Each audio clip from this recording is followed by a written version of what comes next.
ओम शांति। आज 18 मार्च 2025 के साकार मधुर महावाक्य हैं। आज की मधुर मुरली में बाबा ने इस जीवन का महत्व बताया।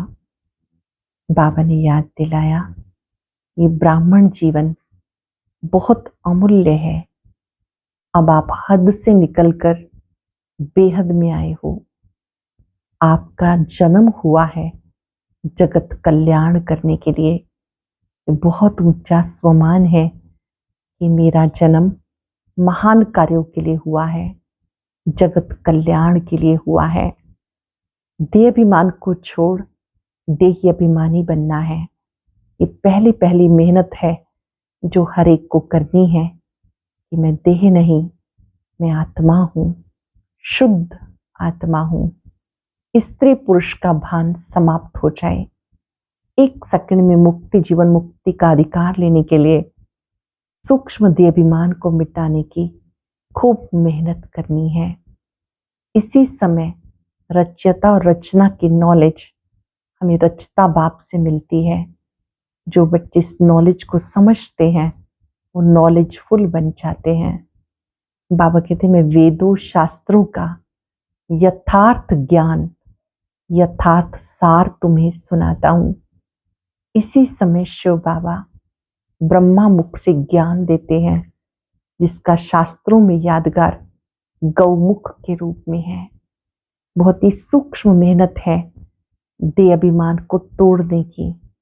बाबा कहते देह सही देह के सब संबंधों को भूल अपने को आत्मा समझ मुझे याद करो। ये मेहनत संगम पर जरूर करनी है, तब मनुष्य से देवता बनेंगे। आत्मा पावन बनेगी तो भविष्य में ऊंच पद होगा। बाबा कहते मैं जो तुम्हें ज्ञान की बातें सुनाता हूं इसे अच्छी रीति धारण करो। बाबा सम्मुख नॉलेज देते हैं तब भी कोटों में कोई में भी कोई समझते हैं। बाबा कहते अगर मैं प्रेरणा से काम करूं तो लोगों को कैसे समझ में आएगा। सम्मुख बैठ करके भी इतने थोड़े समझते हैं तो प्रेरणा से काम कैसे हो सकता है। सुनते हैं बाबा के मधुर बोल। बाबा ने कहा मीठे बच्चे, इस समय तुम्हारी ये जीवन बहुत बहुत अमूल्य है क्योंकि तुम हद से निकल बेहद में आए हो। तुम जानते हो हम इस जगत का कल्याण करने वाले हैं। इस समय तुम्हारी ये जीवन बहुत बहुत अमूल्य है क्योंकि तुम हद से निकल बेहद में आए हो। तुम जानते हो हम इस जगत का कल्याण करने वाले हैं। क्वेश्चन है बाप के वर्षे का अधिकार किस पुरुषार्थ से प्राप्त होता है। बाप के वर्षे का अधिकार किस पुरुषार्थ से प्राप्त होता है। सदा भाई भाई की दृष्टि रहे। स्त्री पुरुष का जो भान है वो निकल जाए तब बाप के वर्षे का पूरा अधिकार प्राप्त हो। स्त्री पुरुष का भान व दृष्टि निकलना ये बड़ा मुश्किल है। इसके लिए देही अभिमानी बनने का अभ्यास चाहिए। जब बाप के बच्चे बनेंगे तब वर्षा मिलेगा। एक बाप की याद से सतो प्रधान बनने वाले मुक्ति जीवन मुक्ति का वर्षा पाते हैं। एक बाप की याद से सतो प्रधान बनने वाले मुक्ति जीवन मुक्ति का वर्षा पाते हैं। गीता आखिर वो दिन आया आज। ओम शांति। बच्चे जानते हैं ओम माना अहम आत्मा मम शरीर। अब तुम इस ड्रामा को, सृष्टि चक्र के जानने वाले बाप को भी जान गए क्योंकि चक्र को जानने वाले को रचता ही कहेंगे। रचता और रचना को और कोई भी नहीं जानते। भले पढ़े लिखे बड़े बड़े विद्वान पंडित हैं, उन्हें अपना घमंड तो रहता है ना, परंतु उनको ये पता नहीं। कहते ज्ञान भक्ति और वैराग, अब ये तीन चीजें हो जाती, इसका भी अर्थ नहीं समझते। सन्यासियों को वैराग आता है घर से, उनको भी ऊंच और नीच की ईर्ष्या रहती। ये ऊंच कुल का है, ये मध्यम कुल का है, इस पर उनका बहुत चलता। कुंभ के मेले में उनका बहुत झगड़ा हो जाता है कि पहले किसकी सवारी चले, इस पर बहुत लड़ते हैं। फिर पुलिस आकर छुड़ाती है। तो ये भी देह अभिमान हुआ ना। दुनिया में जो भी मनुष्य मात्र हैं सब देह अभिमानी है। तुम्हें अब देही अभिमानी बनना है। संगम पर हम सबको एक गुप्त पुरुषार्थ करना है, देह अभिमान छोड़ देही अभिमानी बनना है। बाबा कहते देह अभिमान छोड़ो, अपने को आत्मा समझो। आत्मा ही पतित बनी, उसमें खाद पड़ी, आत्मा ही सतो प्रधान तमो प्रधान बनती। जैसी आत्मा वैसा शरीर मिलता। श्री कृष्ण की आत्मा सुंदर है तो शरीर भी बहुत सुंदर होता। उनके शरीर में बहुत कशिश होती। पवित्र आत्मा ही कशिश करती है। लक्ष्मी नारायण की इतनी महिमा नहीं जैसे श्री कृष्ण जी की है, क्योंकि श्री कृष्ण तो पवित्र छोटा बच्चा है। यहाँ भी कहते छोटा बच्चा और महात्मा एक समान है। महात्माएं फिर भी जीवन का अनुभव कर फिर विकारों को छोड़ते हैं, घृणा आती है। बच्चा तो है ही पवित्र, उनको ऊंच महात्मा समझते। तो बाबा ने समझाया ये निवृत्ति मार्ग वाले सन्यासी भी कुछ थमाते हैं। जैसे मकान आधा पुराना होता है फिर मरम्मत की जाती, सन्यासी भी मरम्मत करते हैं। पवित्र होने से भारत थमा रहता। भारत जैसा पवित्र धनवान खंड और कोई नहीं हो सकता। अब बाबा तुम्हें रचता और रचना के आदि मध्यांत की स्मृति दिलाते, क्योंकि ये बाप भी है, टीचर भी है, सतगुरु भी है। श्रीमद् भगवत गीता में लिखा है, देह सहित देह के सब संबंधों को भूल मुझे याद करो। ये बात किसने कही? स्वयं निराकार परम पिता परमात्मा ने, जो देह देह के बंधनों से मुक्त है। बाबा कहते पहली मुख्य बात, अपने को आत्मा समझ मुझे याद करो तो तुम पावन बन जाएंगे। तुम भाई भाई हो, फिर ब्रह्मा की संतान, कुमार कुमारियां भाई बहनें हो गए। ये बुद्धि में याद रहे, असल में आत्मा रूप में भाई भाई हैं, फिर यहाँ शरीर में आने से भाई बहन हो जाते। इतनी बुद्धि नहीं है समझने की वह हम आत्माओं का फादर है, तो हम ब्रदर्स ठहरे ना। आत्मा रूप में भाई भाई हैं तो सभी आत्माओं का वो पिता ठहरा। आत्मा रूप में सब भाई भाई हैं। बाबा कहते तुम्हारा हक है, तुम बच्चे वर्षा लेते हो, सदा भाई भाई की दृष्टि रहे, स्त्री पुरुष का भान निकल जाए। जब मेल फीमेल दोनों कहते हैं ओ गॉड फादर, तो भाई बहने हुए ना। भाई बहन तब होते जब बाप संगम पर आकर रचना रचते हैं। स्त्री पुरुष की दृष्टि बड़ा मुश्किल निकलती। बाबा कहते तुम्हें देही अभिमानी बनना है, बाप के बच्चे बनेंगे तब वर्षा मिलेगा। माम एकम याद करो तो सतो प्रधान बन जाएंगे। सतो प्रधान बनने बगैर तुम वापस मुक्ति जीवन मुक्ति में जा नहीं सकते। जब तक सतो प्रधान नहीं बने वापस नहीं जा सकते। ये युक्ति सन्यासी आदि कभी नहीं बताएंगे। वैसे कभी नहीं कहेंगे कि अपने को आत्मा समझ मुझे याद करो। बाप को कहा जाता परम पिता परमात्मा सुप्रीम। आत्मा तो सबको कहते हैं, परंतु उन्हें परम आत्मा कहते हैं। आत्माएं तो सब हैं लेकिन वो परमात्मा है।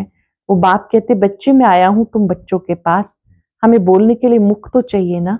आजकल देखो जहां तहां गौमुख दिखाते हैं, फिर कहते गौमुख से अमृत निकलता है। वास्तव में अमृत तो कहा जाता ज्ञान को। ज्ञान अमृत मुख से निकलता, पानी की इसमें बात नहीं। ये गौ माता भी है, बाबा इनमें प्रवेश करते हैं। बाप ने इन द्वारा तुम्हें अपना बनाया है, इनसे ज्ञान निकलता। उन्होंने पत्थर का बनाकर उसमें मुख बना दिया जहां से पानी निकलता। वो तो भक्ति की रस्म हो गई। यथार्थ बातें तुम जानते हो। भीष्म पितामह आदि को तुम कुमारियों ने बाण लगाए, तुम ब्रह्मा कुमार कुमारियां, तो कुमारी किसकी होगी? अधर कुमारी और कुमारी दोनों के मंदिर हैं। प्रैक्टिकल में तुम्हारा यादगार मंदिर है। अब बाबा बैठ समझाते तुम जबकि ब्रह्मा कुमार कुमारियां हो तो कोई भी क्रिमिनल असल्ट हो ना सके, विकारी दृष्टि हो ना सके। तुम बच्चों को अभी देहाभिमान में आने से ये बात भूल जाती है कि हम भाई बहने हैं, ये भी बीके हैं, हम भी तो हैं। विकार की दृष्टि जा ना सके, हम बीके ब्रह्मा कुमार कुमारियां हैं। अगर ये बात याद रहे तो विकार की दृष्टि जा ना सके, परंतु आसुरी संप्रदाय के मनुष्य विकार के बिना नहीं रह सकते तो विघन डालते हैं। अब तुम ब्रह्मा कुमार कुमारियों को बाबा से वर्षा मिलता। बाप की श्रीमत पे चलना है, पवित्र बनना है। यह है इस विकारी मृत्यु लोक का अंतिम जन्म, ये कोई भी नहीं जानते। अमर लोक में विकार कोई होते नहीं, उसको कहा जाता सतो प्रधान संपूर्ण निर्विकारी, और ये है तमो प्रधान संपूर्ण विकारी। गाते भी है वो संपूर्ण निर्विकारी, हम विकारी पापी हैं, संपूर्ण निर्विकारियों की पूजा करते। बाबा ने समझाया तुम भारतवासी ही पूज्य सो फिर पुजारी बनते हो। इस समय भक्ति का प्रभाव बहुत है, भक्त भगवान को याद करते हैं, आकर भक्ति का फल दो। भक्ति में क्या हाल हो गया, बाबा ने समझाया मुख्य धर्म शास्त्र है 4। एक तो है डिटिज्म, इसमें ब्राह्मण देवता क्षत्रिय तीनों आ जाते। बाप ब्राह्मण धर्म स्थापन करते, ब्राह्मणों की चोटी है संगम युग की। तुम ब्राह्मण भी पुरुषोत्तम बन रहे हो, ब्राह्मण बने फिर देवता बनते हो। वह ब्राह्मण भी हैं विकारी, वह भी इन ब्राह्मणों के आगे नमस्ते करते। ब्राह्मण देवी देवताएं नमः, क्योंकि समझते हैं वह ब्रह्मा की संतान है, हम तो ब्रह्मा की संतान नहीं है। अब तुम ब्रह्मा की संतान हो, तुम्हें सब नमः करेंगे, नमन करेंगे, तुम फिर देवी देवता बनते हो। अब तुम ब्रह्मा कुमार कुमारियां बने हो, फिर बनेंगे देवी कुमार कुमारियां। इस समय तुम्हारा ये जीवन बहुत अमूल्य है, संगम युगी जीवन बहुत अमूल्य जीवन है, क्योंकि तुम जगत की माताएं गाई हुई हो, तुम हद से निकल बेहद में आए हो।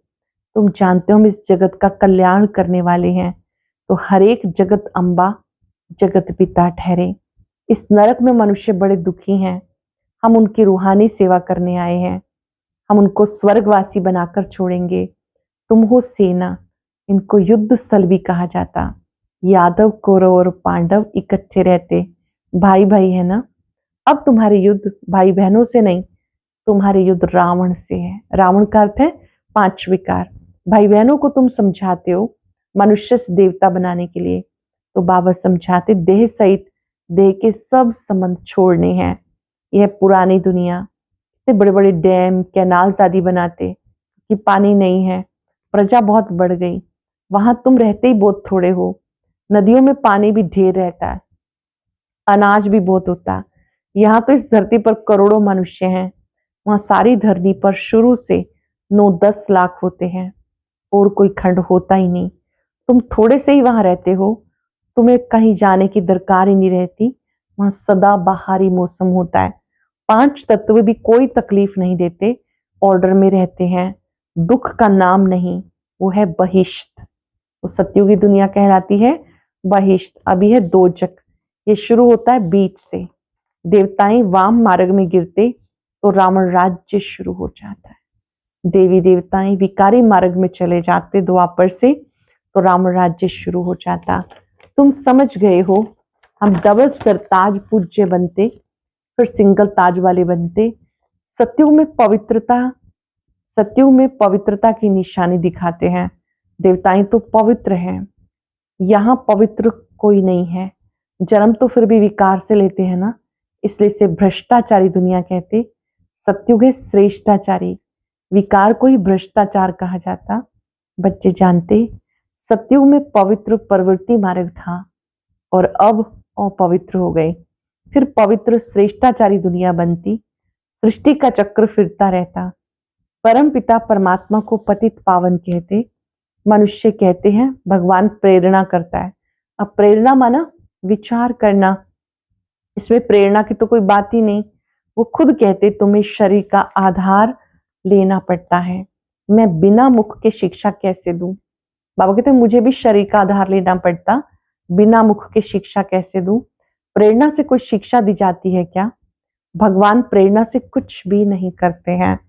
बाप तो बच्चों को पढ़ाते, प्रेरणा से पढ़ाई थोड़ा ही हो सकती। सिवाय बाप के सृष्टि के आदि मध्यंत का राज कोई भी बता ना सके, बाप को ही नहीं जानते। कोई फिर कहते लिंग है, कोई कहते अखंड ज्योति है, कोई कहते ब्रह्म ही ईश्वर है। तत्व ज्ञानी ब्रह्म ज्ञानी भी है ना, शास्त्रों में दिखा दिया 84 लाख योनियां। अब 84 लाख जन्म होते तो कल्प तो बहुत बड़ा होना चाहिए। 5000 वर्ष में 84 जन्म होते हैं, अगर 84 लाख योनियां हैं फिर कल्प की आयु और बड़ी होनी चाहिए, कोई हिसाब ही निकाल ना सके। वो तो सतयुग को लाखों वर्ष कह देते। बाबा कहते सारा सृष्टि चक्र ही 5000 वर्ष का है। 84 लाख जन्मों के लिए तो टाइम भी इतना चाहिए ना। ये शास्त्र सब है भक्ति के। बाबा कहते मैं आके तुम्हें इन शास्त्रों का सार समझाता हूँ। ये सब भक्ति की सामग्री है, इनसे कोई भी मेरे को प्राप्त नहीं करते। जो भक्ति की सामग्री है इनसे कोई भी मुझे प्राप्त नहीं करते। मैं जब आता हूँ तब सबको ले जाता हूँ। मुझे बुलाते ही हो, हे पतित पावन आओ, आकर पावन बनाओ, हमें पावन दुनिया में ले चलो। फिर ढूंढने के लिए क्यों धक्के खाते हो? कितना दूर दूर पहाड़ों पे जाते हैं। आजकल कितने मंदिर खाली पड़े हैं, कोई जाता नहीं। अब तुम बच्चे ऊंच से ऊंच बाप की बायोग्राफी को जान गए हो। बाप बच्चों को सब कुछ देखकर फिर 60 वर्ष के बाद वानप्रस्थ में बैठ जाते। ये रस्म अब की है, त्योहार भी सब इस समय के हैं। तुम जानते हो इस संगम पर खड़े हैं, रात के बाद दिन होगा। अब तो घोर अंधियारा है। गाते ज्ञान सूर्य प्रगटा, अज्ञान अंधेर विनाश। तुम बाप को और रचना के आदि मध्यंत को जानते हो। जिससे बाप नॉलेजफुल है, तुम हो गए मास्टर नॉलेजफुल।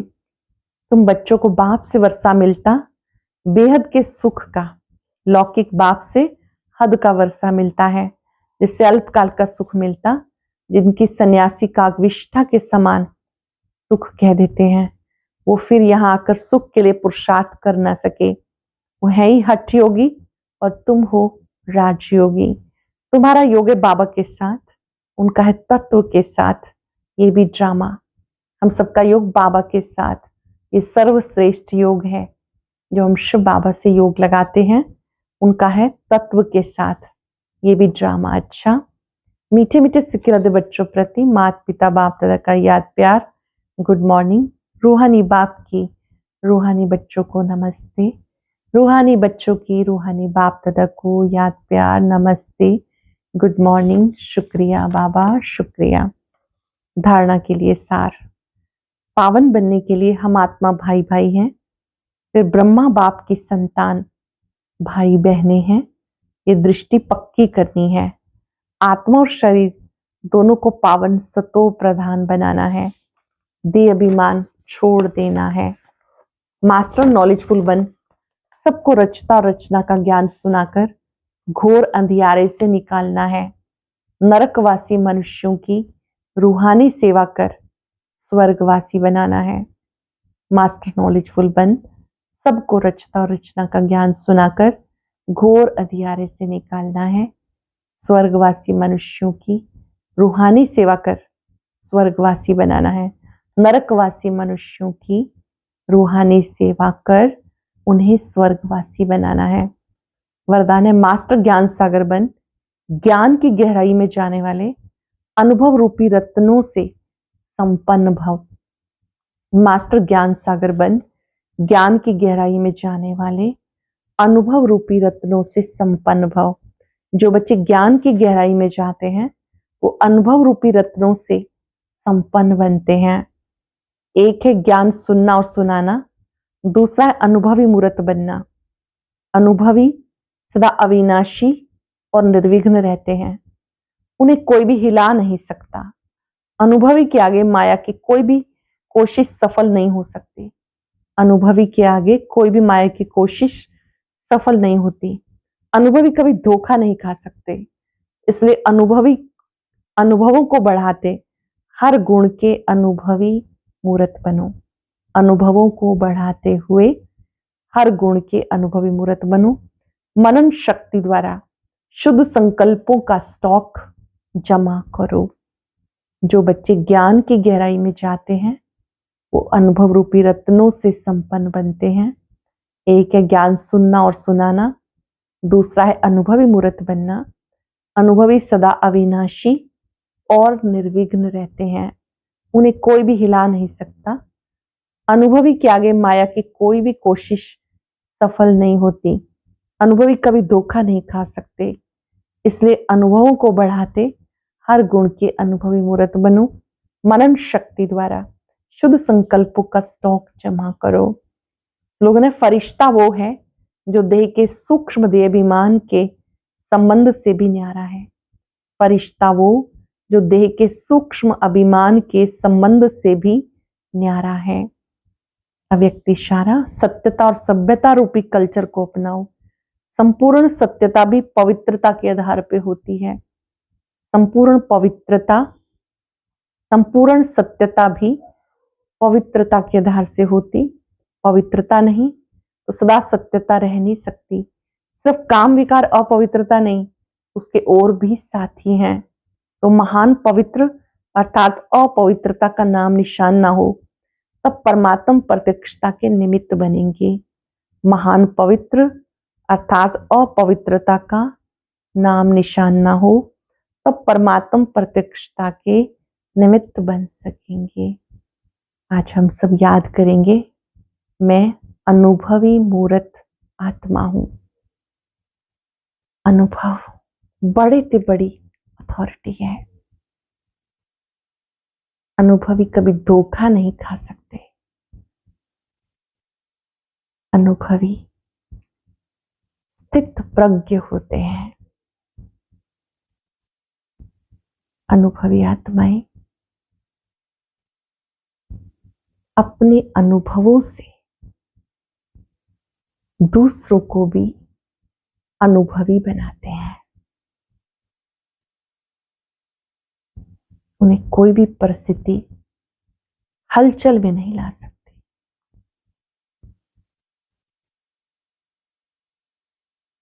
पहला अनुभव, मैं देह नहीं शुद्ध आत्मा हूं।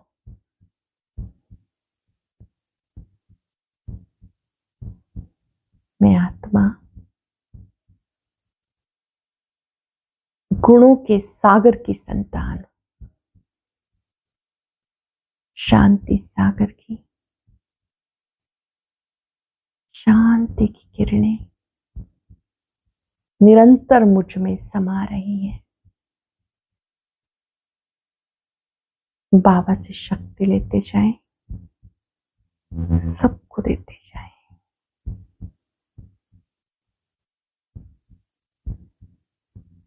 मैं अनुभव के खजाने से संपन्न अनुभवी आत्मा हूं।